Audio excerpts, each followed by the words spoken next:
Autre sujet sur l'industrie, donc la notion d'écosystème. Qu'est-ce qu'un écosystème? Donc finalement des acteurs de nature assez différente, qui peuvent être des entreprises, des administrations, des consommateurs, des institutions de formation ou de recherche, finalement qui vont...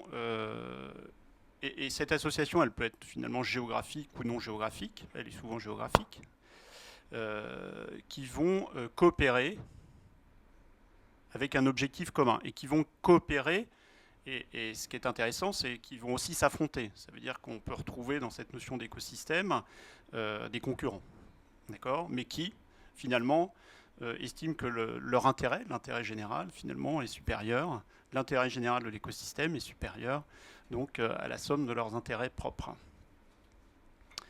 Alors, c'est la notion de cluster ou de pôle de compétitivité, mais on s'était amusé dans le cadre des travaux à essayer de faire une typologie. Il n'y a pas que des pôles de compétitivité et des clusters dans les écosystèmes. On a des écosystèmes qui peuvent être sectoriels, donc c'est des entreprises de tout niveau dans une chaîne de valeur, mais qui travaillent toutes dans le même secteur, donc les clients, en gros, les fournisseurs, les universités, etc. On peut avoir des écosystèmes qui sont plutôt liés à l'innovation, ça veut dire que ça va être multisectoriel, mais par contre, j'ai un endroit donné, un labo de recherche, une institution qui a un savoir-faire ou qui propose des compétences pointues dans un certain nombre de domaines, et puis qui vont intéresser des entreprises assez différentes, en tout cas qui interviennent dans des secteurs différents. On peut avoir des écosystèmes qui sont plus liés à des donneurs d'ordre. Donc là, on voit bien, là en France, on aime bien ça. On en a quelques-uns dans l'automobile, dans l'aéronautique, etc. Donc, où finalement, j'ai un donneur d'ordre et puis qui va faire que son activité ou son développement est tel qu'autour, je vais avoir des entreprises qui vont venir un peu s'implanter en grappe. Et puis on peut avoir aussi des écosystèmes qui vont être plus liés au savoir-faire ou au terroir. Ça veut dire que c'est ce qu'on retrouve notamment dans l'agroalimentaire, où finalement les entreprises n'auront pas d'autre choix que d'être à un endroit donné. Et donc finalement, on va avoir, en fonction des caractéristiques de ce terroir ou des appellations, des entreprises qui vont venir s'implanter et travailler sur les mêmes sujets. Et puis on a aussi, on l'a vu à travers l'exemple d'éco-emballage, donc des écosystèmes qui peuvent être, alors on les a qualifiés d'intérêt général, mais finalement des acteurs, des entreprises qui vont s'associer, travailler ensemble avec un objectif d'intérêt général, donc qui est dans le cas d'éco-emballage, le recyclage. Ces écosystèmes, notre conviction, c'est que, vous l'avez vu dans le titre, c'est un point totalement essentiel pour le développement, la pérennité de l'industrie en France. Si on prend par exemple dans le cadre de l'industrie aéronautique, en gros, l'industrie aéronautique, il y a 50% de la valeur ajoutée qui est plutôt concentrée sur les constructeurs. Alors les constructeurs, on va dire, si on parle en France, c'est plutôt Airbus. Il y en a d'autres, mais qui ont une taille quand même beaucoup plus petite. Et il y a 50% de la valeur ajoutée qui est dans la supply chain, donc qui est chez les fournisseurs. D'accord. Et d'ailleurs, la supply chain aéronautique, on a quelques gros fournisseurs, quelques gros équipementiers. Puis si vous regardez dans le détail, vous avez vite tout un tas de petites, voire de très petites entreprises. Le problème, c'est que Airbus et les constructeurs aéronautiques se concentrent sur des activités d'intégration et d'assemblage. Et ce que disent les industriels de l'aéronautique, c'est que si on regarde les enjeux en termes d'innovation, c'est pas du tout 50-50 en fait. C'est plutôt 20 ou 30 côté du constructeur et plutôt 60 ou 70, enfin 70 ou 80 du côté des fournisseurs. Donc si on n'est pas capable de gérer l'écosystème ou les écosystèmes aéronautiques dans leur ensemble, on fait prendre un risque majeur à l'industrie. À celle-là, donc à l'industrie aéronautique, parce qu'il y a un risque qu'il y ait des fournisseurs qui disparaissent, parce qu'ils n'ont pas les moyens de financer leur développement, il y a un risque qu'ils arrêtent d'investir sur l'innovation, il y a un risque qu'ils soient rachetés, il y a un risque qu'ils travaillent pour d'autres, et donc finalement, il y a un risque pour l'industrie dans son ensemble. Alors vous allez me dire, il y a des pôles, etc. Ça marche, on voit aussi que ça peut marcher encore mieux ailleurs, notamment c'est au Canada, ou je ne sais pas si c'est au Canada dans son ensemble ou juste à Québec, où l'industrie aéronautique s'organise de façon à créer des liens plus forts encore que ceux qui existent dans le cadre des clusters ou des pôles de compétitivité, où il y a des notions de parrainage des gros donneurs d'ordre vis-à-vis des petits, où il y a des notions de programmes où les grands donneurs d'ordre s'engagent et financent le développement des compétences, l'amélioration de la performance des plus petits, etc. Donc c'est une notion qui pour nous est totalement essentielle. On a et en termes de bénéfices, d'ailleurs, il ne faut pas s'arrêter aux seuls bénéfices de l'entreprise. Il y a des bénéfices pour les salariés. Les bénéfices pour les salariés vont par exemple être en termes d'employabilité. Il est beaucoup plus facile pour un salarié de retrouver du travail, et il y a plein d'études qui le démontrent, de retrouver du travail en cas de licenciement quand son entreprise était située dans un cluster ou dans un pôle de compétitivité, enfin dans une région, une espèce de dynamique autour de son secteur, que si son entreprise est localisée dans un coin où elle est seule et s'il n'y a rien autour. Et puis il y a des intérêts également pour les actionnaires en termes d'investissement, puisque lorsque ces écosystèmes sont bien organisés, on peut y retrouver des projets de développement, d'innovation communs, on peut y retrouver des financements, donc c'est tout l'intérêt de l'actionnaire finalement de veiller à ça, parce qu'il aura finalement un retour. On a vu, je donnerai la parole à Éric Domon tout de suite après pour qu'il nous parle de ce qui se passe dans le secteur de la construction électrique, mais on avait pris l'exemple, donc, et il va plutôt nous parler de grandes, voire de très grandes entreprises. Mais on a trouvé l'exemple d'une entreprise qui s'appelle GIS, qui est une entreprise qu'on peut considérer comme une petite entreprise qui fait, je crois, 50 millions d'euros de chiffre d'affaires et qui fabrique des systèmes de soudage et des systèmes de recharge de batteries. Et qui était sur un positionnement, alors c'était je crois le spin-off d'un grand groupe, etc., qui était sur un positionnement qui était plutôt milieu de gamme et qui sentait que finalement elle prenait un risque à rester sur ce type de positionnement.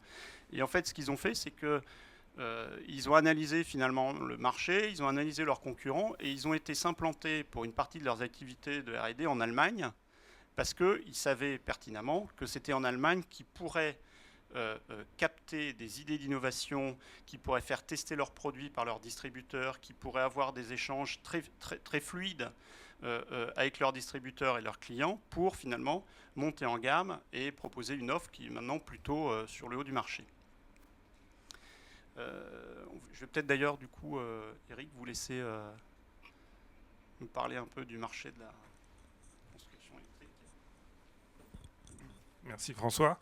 Donc effectivement, je travaille chez Schneider Electric et plus spécialement dans le domaine des automatismes industriels, tous les constituants, produits et solutions d'automatisme industriel. Nos clients sont des constructeurs de machines qui vendent à beaucoup d'entre vous leurs machines pour ensuite.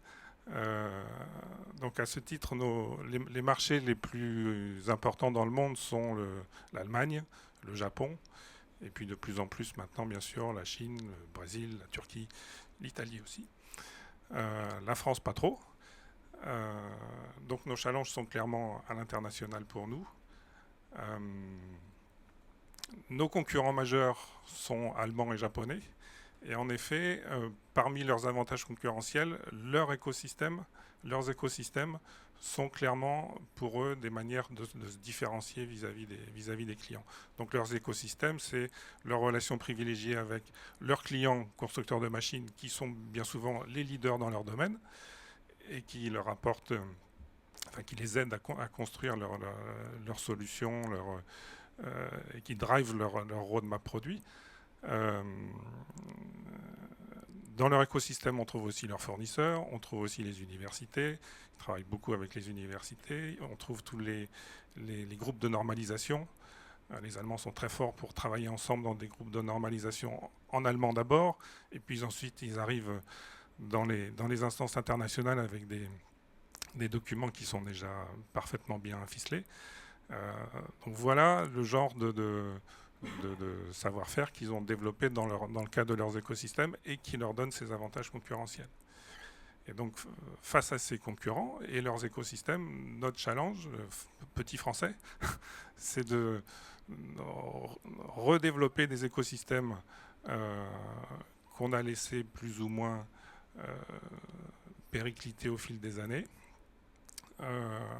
Alors on a plusieurs options en fait, et selon les gammes de produits, chez nous, on a développé différents types de stratégies. Dans certains cas, à travers des acquisitions, on a tout simplement rejoint l'écosystème allemand en faisant une acquisition en Allemagne, ou rejoint l'écosystème japonais en faisant une acquisition au Japon. Donc ça a été le cas pour certaines de nos gammes de produits. Ou bien, et aussi, on essaye de redévelopper les écosystèmes autour de nos entités françaises. Et là, c'est clairement un challenge pour nous de reprendre contact avec les universités, de reprendre contact et de réapprendre à la coopétition avec certains de nos confrères et concurrents. Le Roi Sommer en Charente, par exemple, avec qui j'essaye de retravailler. Et voilà donc les challenges qu'on a de soit nous intégrer à des écosystèmes concurrents, soit redévelopper des écosystèmes en France. Une autre option aurait pu être aussi de développer des écosystèmes en Asie. Ça, on y a essayé, puis on a arrêté, parce qu'on se rendait compte qu'on était en train de transférer trop de savoir-faire à des Chinois qui, bien sûr, se font un plaisir de nous copier. Donc ça, on a arrêté cette option-là. Pour nous reconcentrer sur des options soit de collaboration en Allemagne et au Japon, soit de redynamisation d'écosystèmes en France.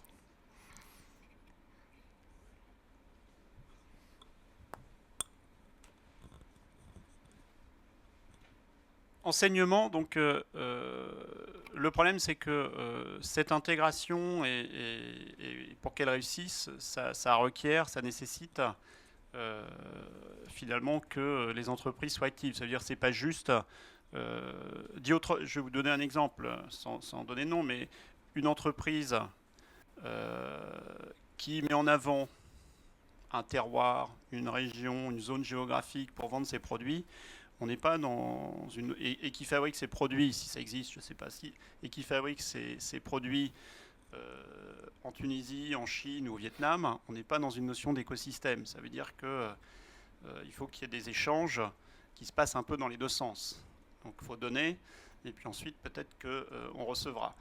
Donc on a modélisé donc, une espèce de cercle vertueux de l'écosystème qui dit finalement que le point de départ pour qu'il y ait une impulsion, pour qu'il se passe quelque chose, c'est que les entreprises doivent démontrer une capacité à faire patienter le capital, si vous voyez ce que je veux dire. Donc c'est des sujets, on se place sur des questions de long terme. On n'est absolument pas dans des questions court terme. Donc exit tous les besoins de rentabilité pour le trimestre ou le trimestre d'après, même le semestre. Hein. Ça ne marchera pas en fait. Donc il faut du capital patient, il faut un intérêt général qui dépasse finalement les objectifs des entreprises, hein, les objectifs particuliers des entreprises. Il faut une gouvernance au sens, il faut mettre de l'énergie pour maintenir la flamme, parce que sinon les choses disparaissent. Donc ça veut dire que c'est un peu ce qui se passe d'ailleurs dans le cadre des pôles. Hein. Ça veut dire qu'à un moment, finalement, il y avait des zones géographiques qui étaient dynamiques, qui avaient des savoir-faire, qui avaient des économies qui se développaient, des industries qui se développaient. Et puis à un moment, on a dit, mais il faut un peu structurer ça, il faut alimenter, il faut mettre des investissements, parce que sinon, ça risque de disparaître. Donc c'est un peu cette idée de gouvernance.